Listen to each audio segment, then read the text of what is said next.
Your Humanities Half Hour is brought to you by the Northern Marianas Humanities Council, navigating the human experience together.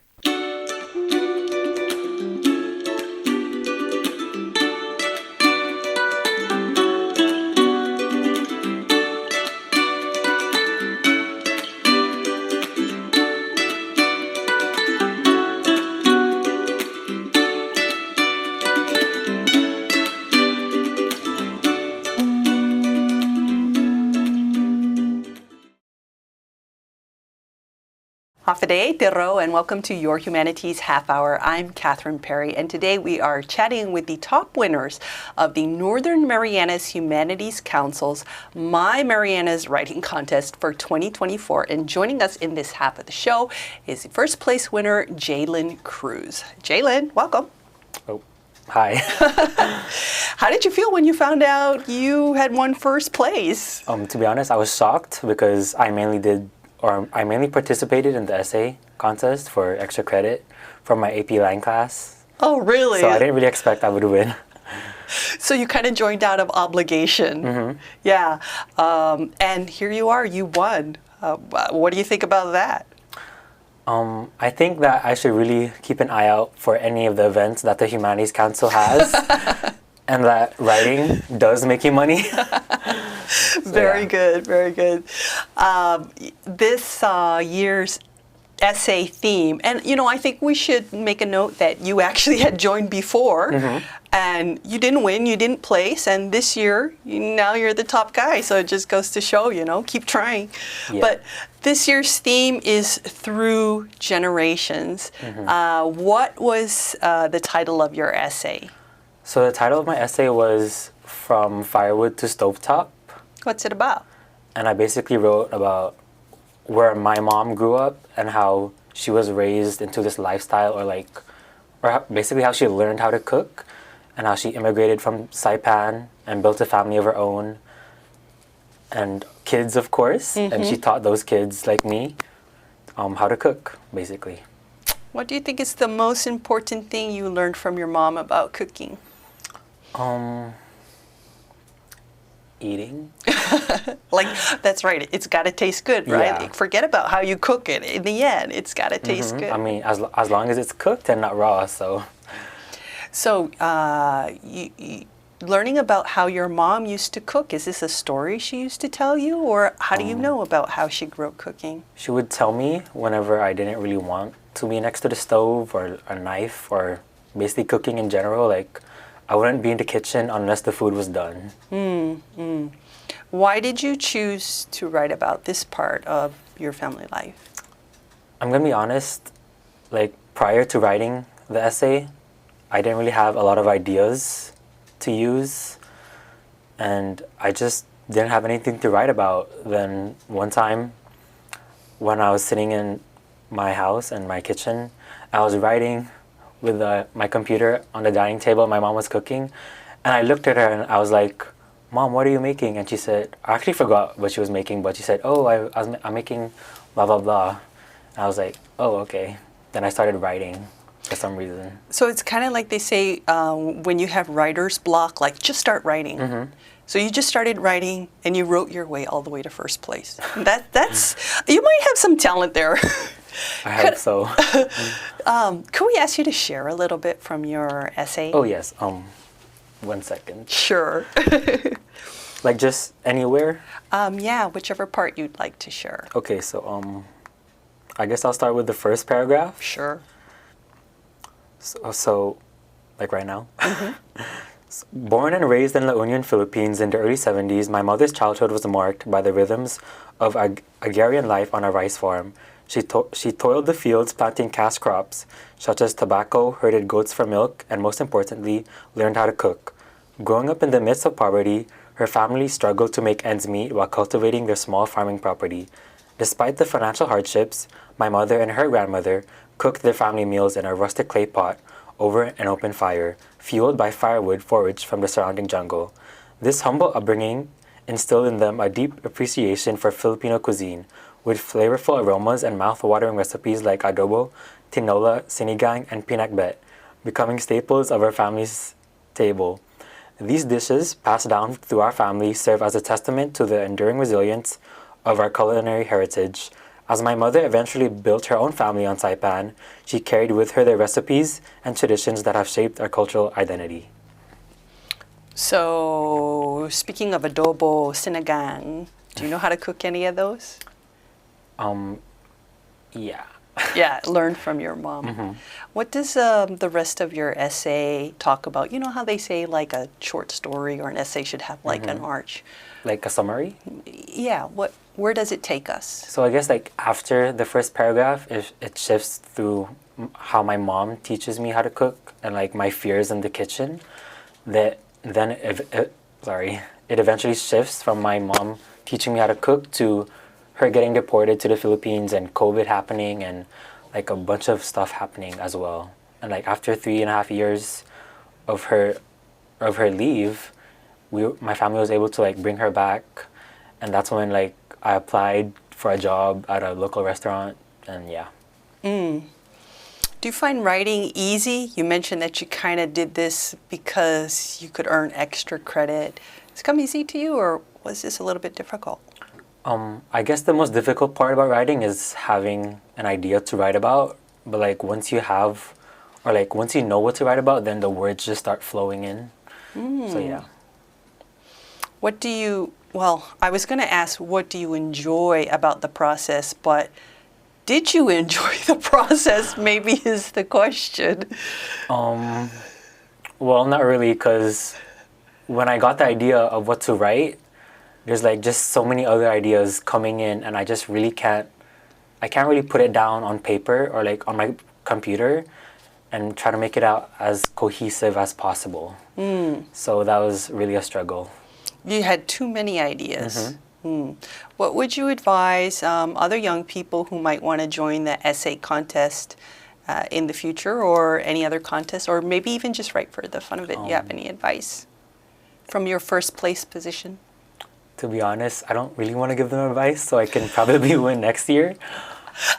But I love your honesty. I would have to say to just like write down ideas, or like if you do see an essay competition, like you should start going at it immediately. Like you should write down anything and everything that you think is appropriate for the prompt or the theme of the competition. Is there anything, looking back now, that you would have changed, either added to or maybe taken away from what you wrote? I guess to not stress over the writing process, because, I didn't even know I was going to win. I just wanted the extra credit, and that just to go with the flow, basically. That's good advice. And I would say maybe take a step, right? That I feel that there's a lot people can accomplish if they just take that first step and make an effort like you did. Yeah, congratulations. What are the feedback? What's the feedback from your family or your friends? Jhaylin, first place. I guess I didn't really tell my friends about it because, it's summer. They're all busy. They're all working. Some of them are at home, but I'm working. And I actually told my sister about it because she was one of the people that I sent the essay to for feedback. And she's in college? Yes. Yeah. And I usually send my writing to her for like revisions and feedback and basically whatever else she thinks. And she told me, good job. That was it. Oh, well, that's a compliment. Yeah. Yeah. Jhaylin, I want to thank you again. I want to congratulate you again. Thank you. And thank you for sharing a little bit with us today. Do you have any final thoughts or anything else you'd like to add before we go? No. Well, you're going to be an incoming senior at Marianas High School. You planning to join the contest again next year? Yes, hopefully. All right. Well, good luck and keep writing. Thank you. Okay.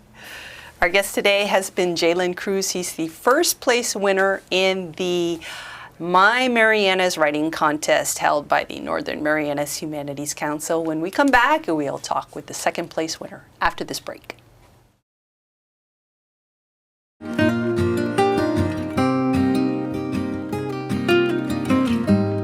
Hafaday, Zantiro. I'm Leo Pangilinan with the Northern Marianas Humanities Council. We'd like to take a moment to thank our generous sponsors who have made possible the many programs in our community like this show.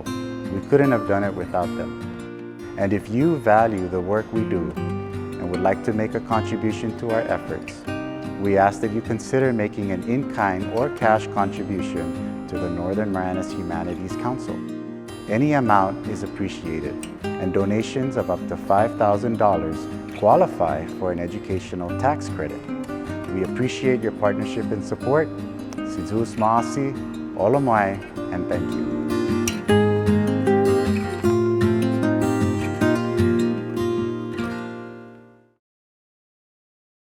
Welcome back to Your Humanities Half Hour. In this half of the show, we're talking with the second place winner of the 2024 My Marianas Writing Contest, Isabella Yiftheg. Isabella, congratulations. Thank you. Yeah, how did you feel when you found out that you had won a prize for this contest? I was pretty I was on a lot of suspense waiting for the email on who won, and I was very excited to see that I won. It was very rewarding. What is your essay about? It's about the Carolinian beaded necklaces and my experience with them in the States. Tell us a little bit about yourself so people can have a context of your story. So you were actually born in the States? Yes. I was born in Virginia, and my dad was in the military, so we were just moving from place to place throughout the States. And it was really hard, like, trying to get stuff from the islands back to the States, like get some knowledge, some culture. And then we lived there for a while, and then I recently moved back last year in August, and I think I've been here for a year now. So your parents are Carolinian, and your dad is Carolinian Yapese. Mm-hmm. So what is the title of your essay, and why did you choose this topic, the Carolinian beadwork? The title is Milestones.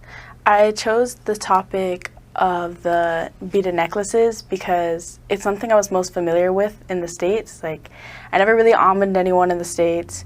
I never danced the mas in the States. I never spoke Carolinian in the States. But seeing the beaded necklaces was something I could see like all around the house in pictures that they would send. And it was even like given to my siblings when they graduated, when they did something important, which is why it's called milestone, because you're given a beaded necklace every time you reach a milestone. That's interesting. Special occasions. Mm-hmm. Could you read a bit of your essay for us? Yes. Yeah. And I understand this is going to be towards the end, right? Okay. Yeah. I mean, it's up to you, but Yes, it is. So I'm starting at the part where I introduce like my auntie and how she makes the liga tutur. So Auntie is the one who makes almost all the liga tutur for our family. It's basically her job. When making these, you have to have a certain setup, she stated. It's seen as bad luck if it's not like this. Placed on the table was a thin scarf with hibiscus pattern and tassels on each opposing side. I let out a chuckle at the pugwa stain on the upper right side corner of the smooth fabric. There's always a stain, I thought.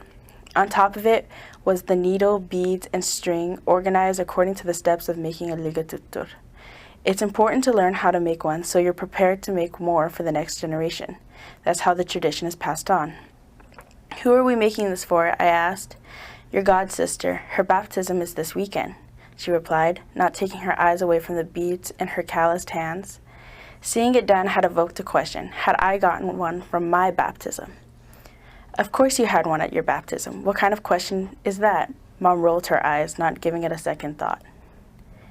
It's in the hope chest. Go check. I hurried down the creaking stairs as my feet smacked against the wooden boards.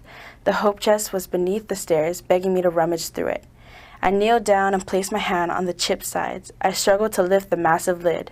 The scent of aged wood smelled ancient, as if I had opened an old book that had gone untouched for years.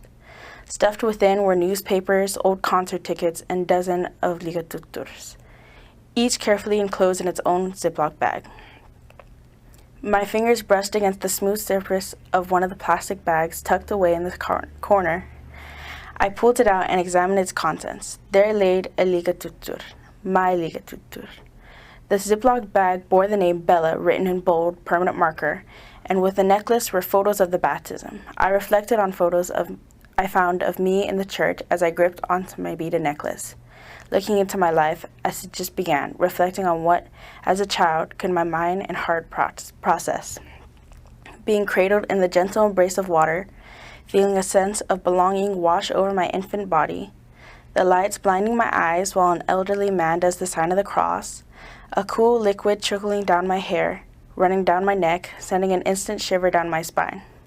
Above me, a warm glow of candles dancing, casting flickering shadows, and somehow whisper praise and devotion. Amidst the soft murmur of prayers and songs, an unfamiliar sensation grazes upon the nape of my neck, and it's heavy on my chest. A Refalawash beaded necklace, a Liga Tutur. This was the first time I had ever received one, the first milestone as a Refalawash. The end. Why did you choose to write about this topic? It was when I heard about the theme, I was thinking about ideas I could write about for stuff that were part of my culture. And the beaded necklace was just something that I felt so close to, even though I was in the States. Because I saw it passed around, I saw it, sometimes we would hang the necklaces on the walls. And I thought that the necklace had a lot of impact to me as a child from being so far away. It was like something I still had even though I was far away from where I was from. Mm-hmm. So you mentioned you were born in the States, you lived most of your life here. You've only been living back here in Saipan for a year now. Have you come across the Liga-Tutur? Yes, a lot. And what are you thinking and feeling when you see it? I feel like it feels like unfamiliar seeing other people having it. It's like seeing like a Saipan flag on the back of someone's car, because you don't really see that in the States, but seeing it here, it's like, oh, that person's from Saipan. But then you realize you're living in Saipan. So yeah, it feels really unfamiliar, and it feels more of like a connection now. Like seeing other people have it, like now you instantly know your family. Mm-hmm. Well, when you were reading what you had written, I think myself and a lot of our viewers and listeners could just see, the picture that you were trying to paint with your words. Do you write much? Yes, I've been writing a lot since I was a kid. I had a journal at some point where I wrote a lot of stories in, and then I tried to stay consistent with the writing, and I had fallen out of it when we moved here, but the writing contest kind of gave me inspiration to write again. Mm-hmm. So that was a nice experience. What kind of things do you usually write about?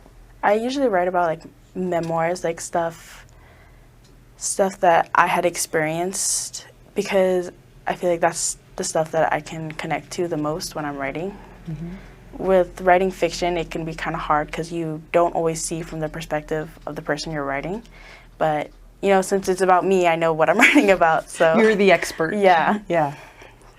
So this essay contest, the theme was generations, and I'm sure your grandparents, Tony and Uncle Tony and Auntie Sue Sator, are so happy to have you back. What did they have to say about you winning this contest? They were very excited. As soon as I finished writing the paper, I had given it to my grandpa and grandma to read first, and they were like, "Oh, you're gonna win." And I was like, "Oh, I hope so." And yeah, they were very excited to see that I actually did win second place, and they were very proud. Mm-hmm. I think there's probably a lot of people who would like to write, or they would like to write a book, or maybe they've even thought about entering a student essay contest, but for whatever reason they haven't.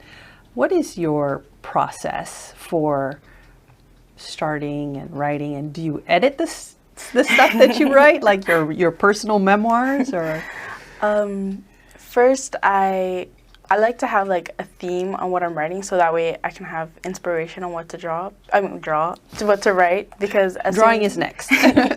As soon as I get inspiration, that's when like the thoughts start running. And then I just start writing, like, for example, I already knew what my theme was at the time. I wanted to write about the beaded necklaces. So then I just started writing down like anything I knew about the beaded necklaces, like any topic, anything that came to mind when I thought of it, any memories, any information, any people. And that's when I started like writing some paragraphs for different, like, for example, when I thought of people, I thought of Antine, and then I wrote a paragraph about Antine. And then when I thought of memories, I thought about baptisms, and then I wrote a paragraph about baptisms. And at the time, it's not really in order yet. And then when I have those separate paragraphs, that's when I start to think, like, how can I make these stuff connect? How can I get everything together and create like a story? A story. I have to ask, I mean, this sounds like a pretty dynamic process you're using. Is this something you came up with yourself, or is something you were taught? I was taught in school that to like just like write whatever you can think, and then don't worry about editing it until like so much more later. And then I started thinking about, I would get sidetracked and like I would write about one thing, and then I would just go on for like a paragraph about writing that, and then my process started to like form, and I had like a routine after that. Mm-hmm. What is it you like about it? Why do you do it? Writing? Mm-hmm. I like that it helps you really think about other people's perspective. Like, even like reading has helped me think about writing. Wait, I'm sorry, I'm getting tongue twisted. Yeah, writing, it helps me like get my thoughts on a paper, and it helps me like be more emotional with myself. It helps me like say the things that I don't want to say aloud. For yourself. Yeah. Yeah. So you're going to be a junior this year, Kegman High. Can we expect anything else from Isabella? I hope so. All right. Any final thoughts before we go? No, nothing comes to mind. I'm just really happy that I got to share my experience. And thank you too. I mean, really, you've shared not only your experiences, but you've actually documented a small part of our history and our culture.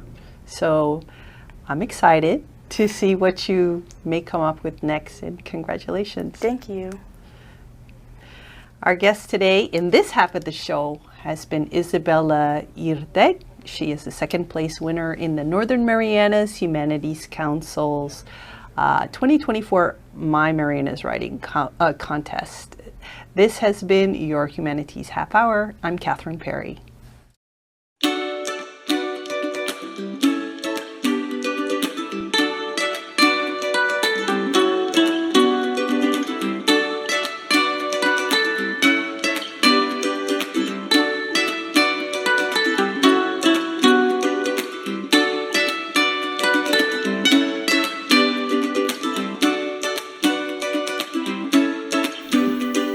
Your Humanities Half Hour has been made possible in part by a major grant from the National Endowment for the Humanities. Democracy demands wisdom. Any views, findings, conclusions, or recommendations expressed in this program do not necessarily represent those of the National Endowment for the Humanities. For more information or to share your thoughts, contact the Northern Marianas Humanities Council at nmhcouncil.org or on social media at 670 Humanities. That's 670 Humanities.